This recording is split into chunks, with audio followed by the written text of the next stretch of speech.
True media. दोस्तों, आज हमारे बीच रूपचंद शास्त्री मयंक जी खटीमा से पधारे हैं। आयुर्वेद के चिकित्सक हैं, लेखन कला में बहुत माहिर हैं।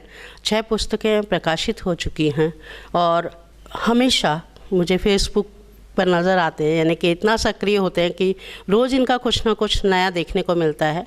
व्याकरण की जानकारी हो, दोहे हो, कविता हो, सुबह की शुरुआत हो, मेरी शायद रूपचंद शास्त्री जी से ही होती है। इसलिए आज ट्रू मीडिया के माध्यम से हम उनका साक्षात्कार ले रहे हैं। रूपचंद शास्त्री जी, आपका बहुत बहुत स्वागत है, बहुत बहुत अभिनंदन है। आपका बहुत बहुत धन्यवाद। रूपचंद शास्त्री जी, कुछ प्रश्नों की बौछार आप पर करना चाहूँगी कि लेखन की शुरुआत आपने किस प्रकार की, कुछ याद करके हमें बताइए। देखिए, ऐसा है, मैं नजीबाबाद उत्तर प्रदेश का निवासी रहा हूँ, वहीं मेरा जन्म हुआ है जी।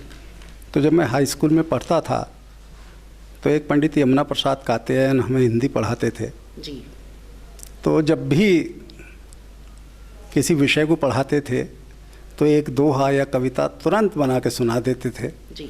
तभी मेरे भी मन में आया कि मैं भी पंडित जी की तरह से कविता करूं, और कविता की जो रसधारा है वो मेरे हृदय से बह निकली, और तब से अब तक जो है मैंने अपना लेखन कार्य जो है अवरुद्ध नहीं किया है। वो प्रेरणा स्रोत आशु कवि रहे आपके लिए। जी जी जी। तो इसी प्रकार आपको उनसे प्रेरणा प्राप्त हुई। और अपने लेखन के बारे में कुछ बताएं, जो भी आपने रचनाएं की हैं।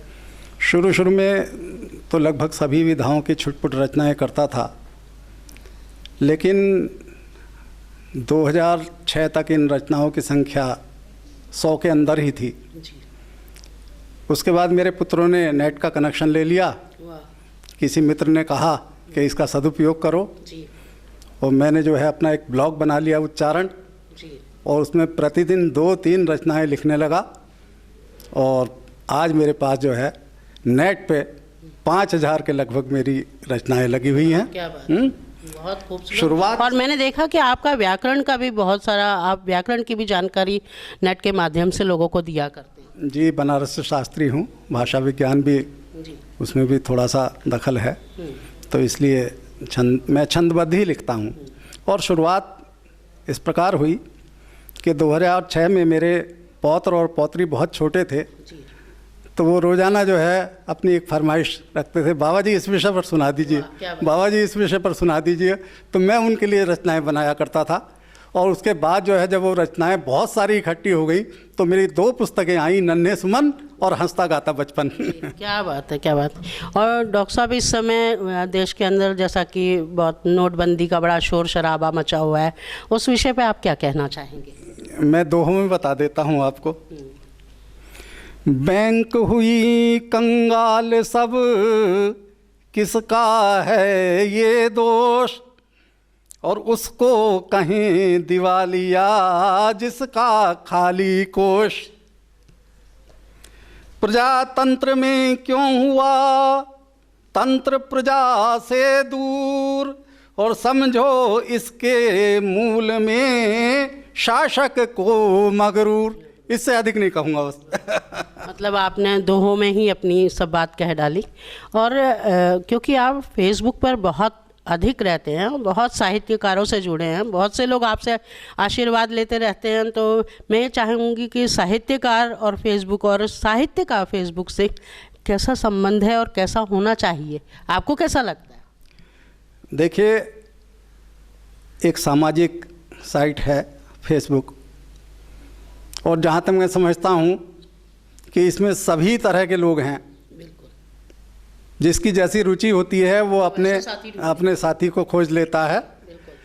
लेकिन मैं समझता हूँ कि फिर भी जो है फेसबुक ने न जाने कितने कवि बना दिए, कितने शायर बना दिए, कितने साहित्यकार बना दिए। बहुत सही बात। एक समय वो था कि हिंदी के प्रचार प्रसार के लिए हिंदी फिल्मों ने बड़ा काम किया, और आज वही काम जो है वो फेसबुक कर रहा है। और साहित्य का मतलब है जिसमें समाज का हित जुड़ा हो, वो साहित्य कहलाता है। तो मैंने एक समूह बनाया है, दोहा छंद समूह। उसमें बड़े बड़े दिग्गज हैं, 13,000 से अधिक उसके सदस्य हैं और अपने दोहे लिखते रहते हैं। लेकिन चाहे कोई कितना भी बड़ा साहित्यकार हो, यदि उसके दोहे में कमी है तो मैं अपनी कलम की नोक जरूर लगाता हूँ, उसे दिशा निर्देश जरूर देता हूँ। और मैं ये चाहता हूँ कि आने वाले जितने भी साहित्यकार हैं, दोहाकार हैं, गीतकार हैं, अगर किसी के दोहे में कोई कमी नज़र आती है तो वो उसको बताएं ज़रूर, जिससे कि वो आगे को सही लिख सके। और टू मीडिया के माध्यम से आज की युवा पीढ़ी को, आज के साहित्यकारों को आप क्या संदेश देना चाहेंगे? साहित्यकारों को, ख़ास तौर से युवा व्यक्तियों के लिए मेरा संदेश ये है कि एक नियम बना लें कि हमें लिखना है, रोज़ चलना है हमें इस पथ पर, और चलते जाएं चलते जाएं चलते जाएं। एक दिन वो बाबा नागार्जुन और बड़े कवि महावीर प्रसाद द्विवेदी और आपके क्या नाम जयशंकर प्रसाद की श्रेणी में वो ज़रूर आ जाएंगे। ये मेरा संदेश है युवा कवियों के लिए कि वो अपनी लेखनी को थमने ना दें। तो देखा दोस्तों, शास्त्री जी ने बताया कि युवा पीढ़ी को लिखते रहना चाहिए, लिखते रहने से वो बड़े कवियों की श्रेणी में अवश्य आ जाएंगे। और वो कहते हैं कि अगर कहीं पर कोई दोष होता है दोहों का या किसी अन्य चीज़ का, तो उनकी लेखनी थमती नहीं, अर्थात वहाँ पर वो लेखनी का नहीं चाकू का भी काम कर देती है। इसलिए हम आज शास्त्री जी आपका बहुत बहुत धन्यवाद करते हैं कि आप हमारे स्टूडियो में पधारे। आपका फिर से एक बार अभिनंदन और धन्यवाद मैं दोनों एक साथ करना चाहूँगी। जी, आपका बहुत बहुत आभार। दो दोहों के बाद मैं अपनी बात ख़त्म करूँगा। ये रह गए थे। बैंकों के बाहर लगी लंबी बहुत कतार, और अपने ही धन के लिए जनता है लाचार। मासिक वेतन हो भले चाहे 60,000, और पैसा पाने के लिए मिलती है फटकार। इसी के साथ अपनी बात ख़त्म करता हूँ। आपका बहुत बहुत आभार। बहुत बहुत धन्यवाद आपका। बहुत